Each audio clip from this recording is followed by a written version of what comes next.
اللہ کے محبوب صلی اللہ علیہ وسلم نے ہمیں جو دعا سکھائی کہ اللہم بارک لنا فی رجب و شعبان و بلغنا رمضان، تو رجب کا مہینہ گزر گیا، اللہ رب العالمین جو ٹوٹی پھوٹی نیکیاں ہمارے اندر تھیں، ہم نے کوشش کی عملی طور پر، باطنی طور پر، ظاہری طور پر، تو وہ مہینہ گزر گیا جس کی برکت کی دعائیں اللہ کے محبوب صلی اللہ علیہ وسلم ہمیں سکھا گئے۔ اب یہ مہینہ ہے، اللہ پاک ایک ایک پل کو ہمارے لیے باعث برکت بنائے، اللہ رب العالمین اس کی ایک ایک گھڑی سے فائدہ اٹھانے کی توفیق عطا فرمائے۔ جس طرح کوئی ایک کسان اپنی کھیت کو تیار کرتا ہے، اس میں بیج ڈالتا ہے، اس کو پانی دیتا ہے، یہاں تک کہ وہ کونپل پھوٹے اور اس کا تنا بن جائے،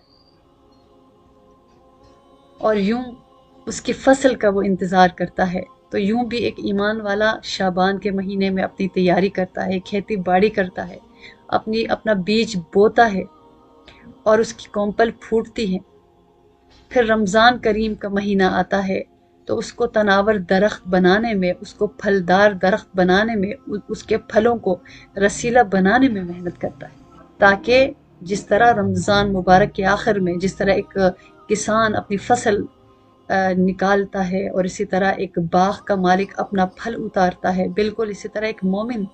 ایک مسلمان، اللہ پر ایمان رکھنے والا رمضان مبارک کے آخر میں مزدور بن کر اللہ کے در پہ حاضری دیتا ہے لاسٹ عشرے میں جا کر، اور یوں اللہ تعالیٰ سے اپنی اجرت طلب کرنے کے لیے اپنی جھولی پھیلاتا ہے، اور اللہ پاک اس کی جھولی کو اپنی عطاؤں سے لبریز کر دیتے۔ اللہ رب العالمین ہم سب کو نصیب فرمائے رمضان کریم کا مبارک مہینہ، اس کی برکتیں، اس کی تجلیات، اس کے انوارات، اور اس میں رہنا اور اس کی قدر کرنا اللہ ہم سب کو نصیب فرمائے۔